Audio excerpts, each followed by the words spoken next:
What's going on, everyone? My name is Mr. Walsh the Win, and I'm here with my friend Dansby. If you want to go ahead and introduce yourself, tell the audience what you're doing here and what we're going to be talking about.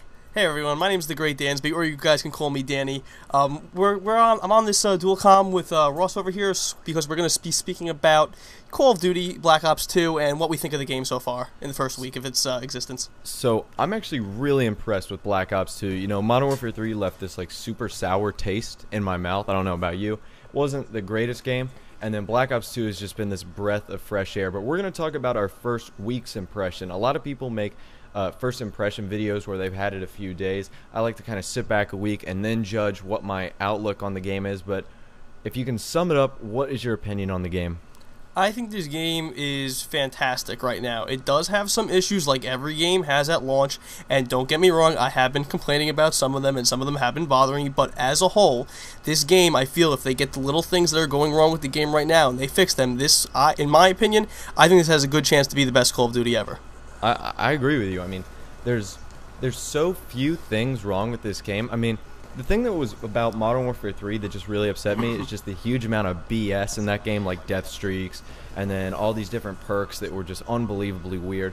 But in this game, the only thing that I can really see being an issue is the connection, and I'll kind of an asterisk. We're still on DEFCON 4, so I can't really judge the connection until we get to DEFCON 5. Right. And then I would honestly say some of the head glitching spots. I don't know if you've run into that same issue, but there's a lot of maps that just contain more than its fair share of head glitching spots. Like drone and carrier, probably predominantly the most too. What do you think about those? Drone is pretty bad, but carriers, my god. But yeah, you're right. Worst. It's horrible.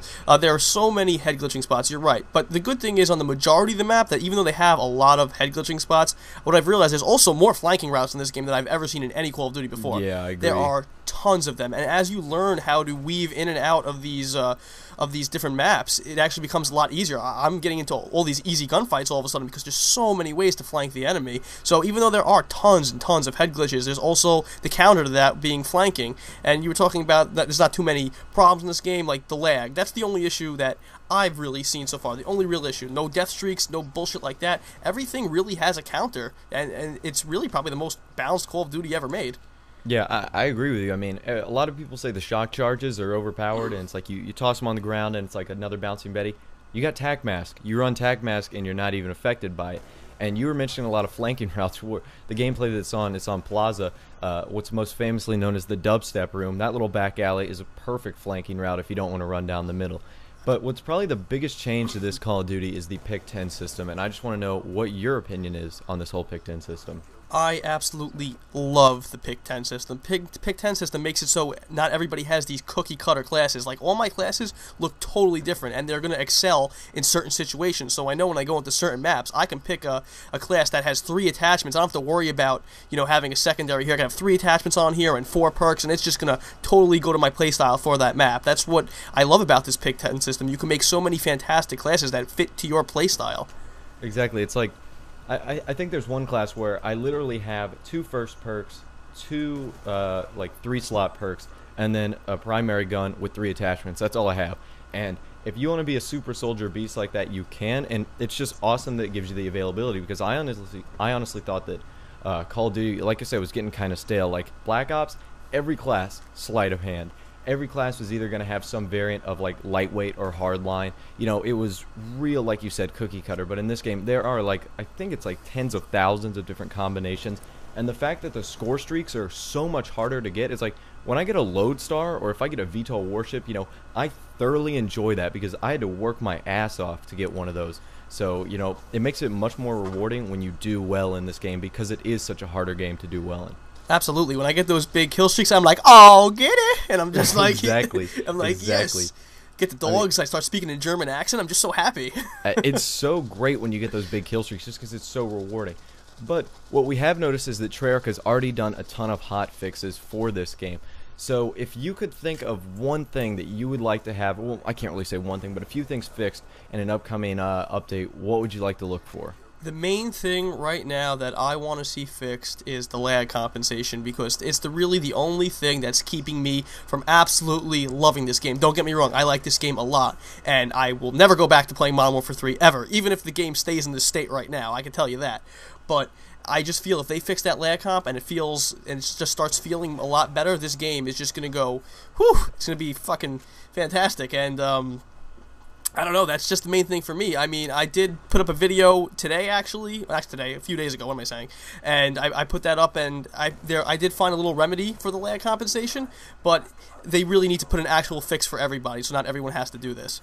And how do you think they're going to go about doing that? You know, I'm not a coding expert, but how do they go about like fixing lag compensation? Is there a way to just like improve servers or change the settings or anything along those lines? Well, one thing that they'll probably do is make the matchmaking a little better. So you're gonna really be playing with people in your region. So like if you're in New York, hopefully they won't ping you to anybody that's further away than maybe New Jersey or Connecticut or something like that. But there are also issues with that. That's how this is the first Call of Duty that actually matchmakes based on ping rather than matchmaking, you know, for internet speeds.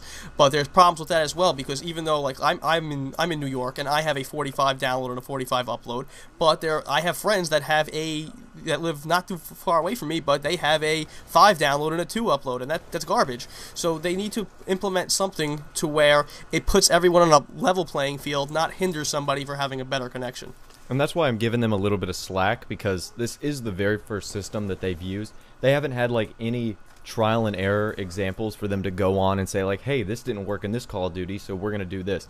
I mean, this is like the very first run, and of course you could say like, oh, you could have done a beta, but a game that's as big as Call of Duty is kind of tough to do a beta sometimes. So yeah, I agree. I mean, once the connection is fixed, I honestly can't see anything really wrong with this game. You know, it's got great balance, the guns are super fun to use, they've all got a different feel and a different style. And I honestly can't wait to, like, not that I don't want to get this commentary over with, but start playing Black Ops 2, like, right after this. But anyways, this commentary is wrapping up. Dansby, do you have a channel or a Twitter, anything you want all the subscribers to go visit? I do have a Twitter account. It's Dansby, and I also have a YouTube account, which I'm sure my pal over here is going to link in the description. It's Dansby as well, but with it's Dansby as well, but with a Z right after the it. So hopefully you guys will check out my channel. Maybe you guys will enjoy that stuff as well. Alright, hope you guys have a great rest of the day, and check out Dansby's channel, and I will see you guys in the next video. Later. Hostile death machine spinning up. Kill confirmed.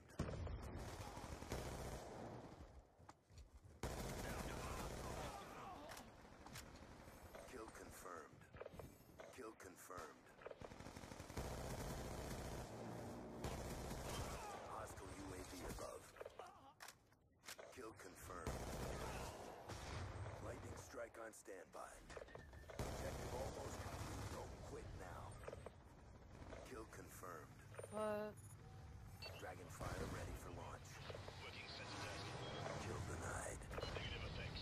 AGR awaiting orders. Friendly AGR inbound. Kill confirmed. Friendly hunter-killer drone deployed. Hostile RCXD in your AO. Kill confirmed. Hellstorm missile inbound. Friendly MQ-27 Dragonfire deployed.